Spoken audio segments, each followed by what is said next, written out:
Sallallahu ala Muhammad. Sallallahu alaihi wasallam. Sallallahu ala Muhammad. Sallallahu alaihi wasallam. Ya Nabi, salam alaika. Ya Rasul, salam alaika. Ya Habib, salam alaika. Salawatullah alaika. Assalamualaikum warahmatullahi wabarakatuh. Selamat sore untuk saudara-saudara kami dimanapun Anda berada. Selamat berjumpa kembali di channel dakwah Rismadi. Pada sore hari ini, insya Allah kita akan membahas sebuah tema yang berjudul ciri-ciri orang yang tidak diterima amalnya oleh Allah Subhanahu wa taala. Baik itu amalan yang wajib maupun amalan yang sunnah. Mudah-mudahan ada manfaatnya, dan jangan lupa dukung channel kami dengan cara like, share, dan subscribe agar channel kami tetap bertahan dengan semestinya. Saudara-saudara kami dimanapun Anda berada, seperti kita ketahui bersama, Allah Subhanahu wa taala telah mewajibkan kepada kita manusia, bahkan mewajibkan kepada jin untuk beribadah kepada Allah Subhanahu wa taala. Ini sesuai dengan firman Allah Subhanahu wa taala di dalam Al-Qur'an, Inna khalaqtul jinni wal insi illa liya'budun. Sungguh kami tidak menciptakan golongan jin dan manusia itu hanyalah benar-benar untuk menyembah kepada kami, kepada Allah Subhanahu wa taala.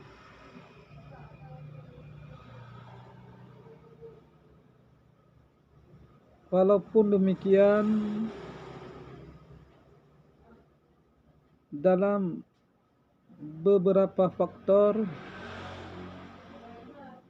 golongan jin dan manusia ini mendapatkan halangan-halangan atau ujian-ujian dalam beribadah kepada Allah Subhanahu wa taala, sehingga terbentuknya atau terciptanya karakter-karakter atau ciri-ciri orang-orang atau hamba-hamba yang tidak diterima amalannya oleh Allah Subhanahu wa taala.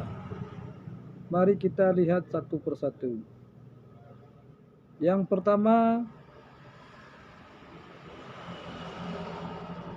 menyekutukan Allah Subhanahu wa taala, atau dalam bahasa lain syirik kepada Allah. Secara garis besar, syirik ini terbagi dua. Yang pertama syirik akbar atau syirik besar. Yang kedua syirik khafi atau syirik yang tersembunyi. Syirik akbar ini yaitu keluar dari agama Islam, murtad. Nah, bila ada orang Islam yang keluar dari agama Islam atau murtad, maka semua amalannya dihapus dan tentu saja tidak diterima oleh Allah Subhanahu wa taala. Kemudian syirik khafi adalah syirik yang tersembunyi. Biasanya syirik ini terdapat di dalam hati manusia. Manusia yang seperti ini beramal bukan untuk Allah Subhanahu wa taala, tetapi untuk riya, untuk pamer, untuk ujub, sumu'ah, dan lain-lain sebagainya. Padahal Nabi pernah bersabda, bila kalian melihat ada seseorang itu mondar-mandir ke masjid, saksikanlah oleh kalian bahwa seseorang itu beriman kepada Allah dan beriman kepada hari akhir.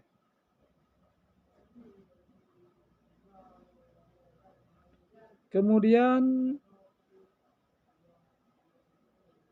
yang kedua, ciri-ciri orang yang tidak diterima amalan oleh Allah Subhanahu wa taala adalah bermusuh-musuhan sesama Islam. Kalau kita melihat sejarah, permusuhan sesama Islam ini sudah terjadi sejak zaman dahulu kala sampai pada zaman sekarang, zaman now. Pantaslah Nabi Muhammad sallallahu alaihi wasallam mengatakan, umatku terpecah menjadi 73 golongan. Nah, ini akibat dari fanatisme kelompok, fanatisme kepercayaan, atau ilmu-ilmu pengetahuan agama yang dianut. Misalnya kelompok A mencaci maki kelompok B, padahal itu sesama Islam. Mensyirikkan, mengkafirkan, bahkan mengatakan halal darahnya untuk dibunuh. Na'udzubillah, summa na'udzubillah. Bila ada karakter seperti ini pada diri kita, maka amalan kita ditolak oleh Allah Subhanahu wa taala. Yang ketiga, ciri-ciri amalan ditolak oleh Allah Subhanahu wa taala, durhaka kepada kedua orang tua.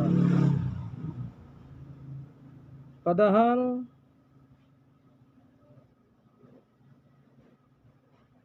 Allah Subhanahu wa taala menyatakan, jangan kalian ucapkan terhadap kedua orang tua kalian. Menyatakan saja itu haram di dalam agama kita kepada orang tua, apalagi yang lebih berat dari itu.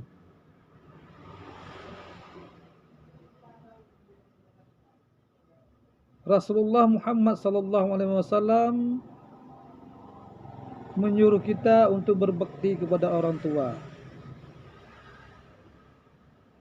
Pernah satu kali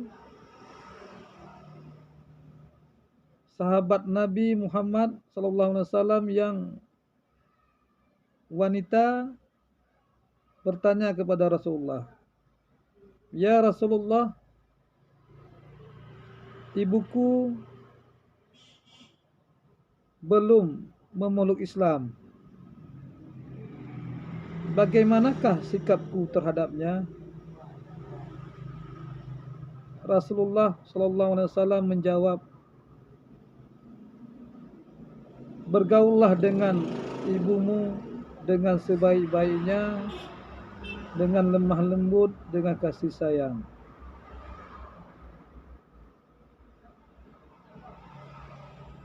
Begitulah ajaran Rasulullah Muhammad SAW, sangat lemah lembut.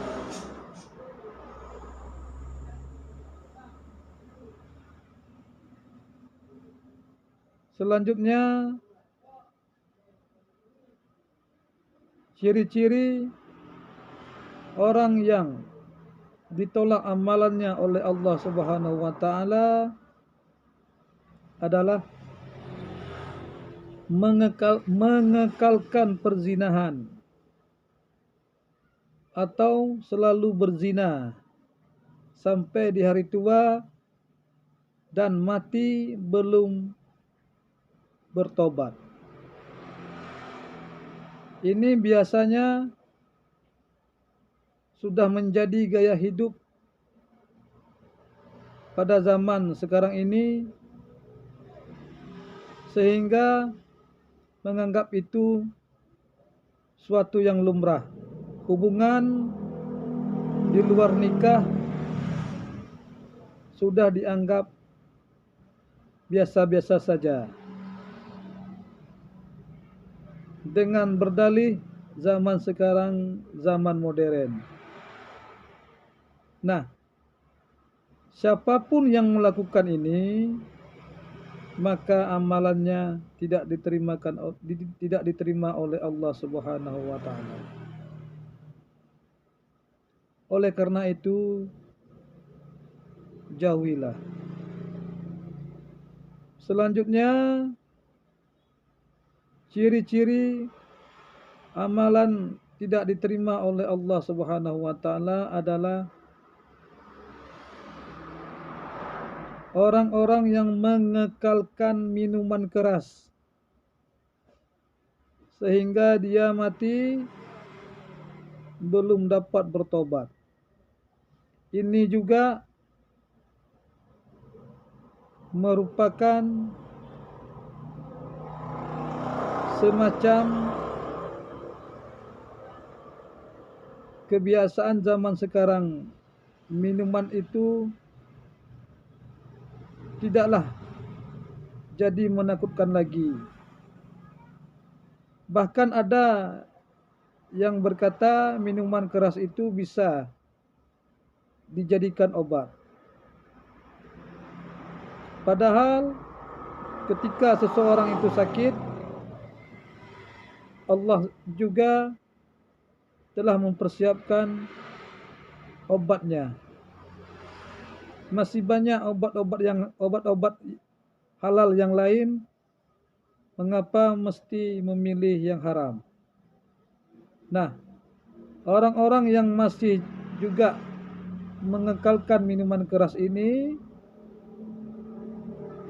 maka segala amalannya tidak diterima oleh Allah Subhanahu wa taala. Selanjutnya, ciri-ciri orang yang tidak diterima amalan oleh Allah Subhanahu wa taala yaitu memutuskan silaturahim atau silaturahmi sesama saudara. Ini banyak terjadi. Mungkin penyebabnya ada beberapa faktor, bisa jadi karena faktor pembagian harta, mungkin juga faktor ucapan-ucapan yang tidak bisa diterima oleh sebelah pihak, dan bisa juga faktor hutang piutang, sehingga menyebabkan putusnya silaturahim. Ciri-ciri yang seperti ini pun tidak diterima amalan oleh Allah Subhanahu wa taala. Selanjutnya, ciri-ciri orang yang tidak diterima amalan oleh Allah Subhanahu wa taala mengata-ngatai salah satu atau salah seorang sahabat Nabi yang mulia. Misalnya seperti kaum Syiah mencaci maki Abu Bakar, Umar, dan Utsman.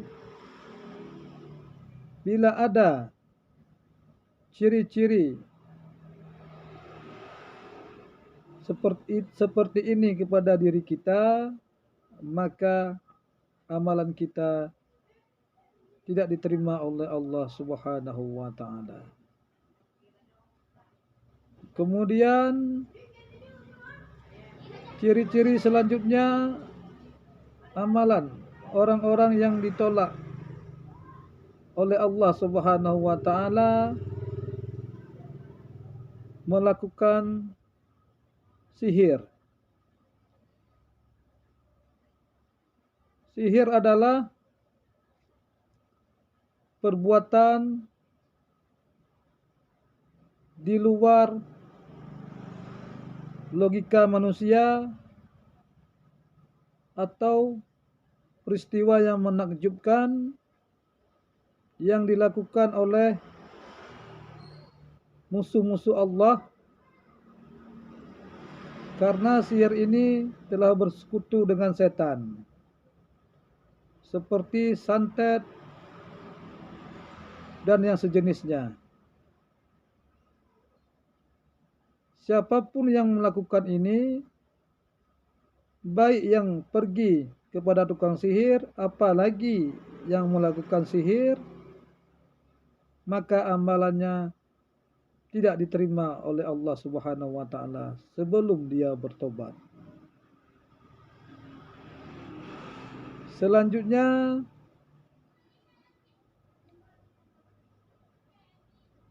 amalan yang tidak diterima oleh Allah Subhanahu wa taala karena mempunyai ciri-ciri orang tersebut adalah bersumpah palsu. Bersumpah di sini dengan nama Allah, tetapi sumpahnya tidak sesuai dengan kenyataannya. Dia berdusta. Kalau zaman sekarang disebut suka merekayasa. Nah, yang seperti ini pun amalannya tidak diterima oleh Allah Subhanahu wa taala sebelum dia bertobat. Kemudian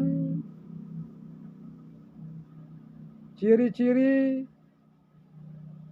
atau karakteristik orang-orang yang ditolak amalannya adalah orang-orang yang suka pergi ke dukun. Makna dukun ini adalah dukun-dukun yang bersekutu dengan setan, yang melakukan perbuatan-perbuatan syirik kepada Allah Subhanahu wa taala. Biasanya dukun ini mengakui dirinya mampu melakukan ini, mampu melakukan apapun permintaan orang lain terhadapnya. Bila ada ciri yang seperti ini kepada diri kita, maka amalan kita akan ditolak oleh Allah Subhanahu wa taala. saudara-saudara kami dimanapun Anda berada, mungkin hanya sampai di sini dulu yang bisa kami sampaikan.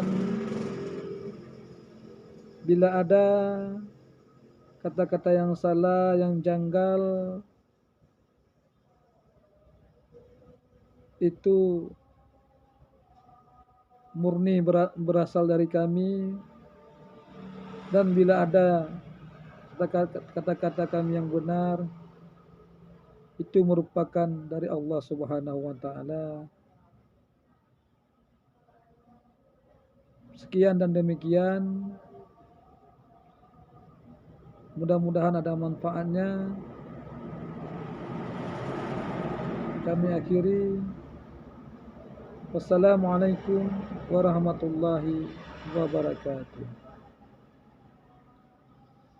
Salatullah, salamullah ala taha rasulillah. Salatullah, salamullah ala yasin habibillah.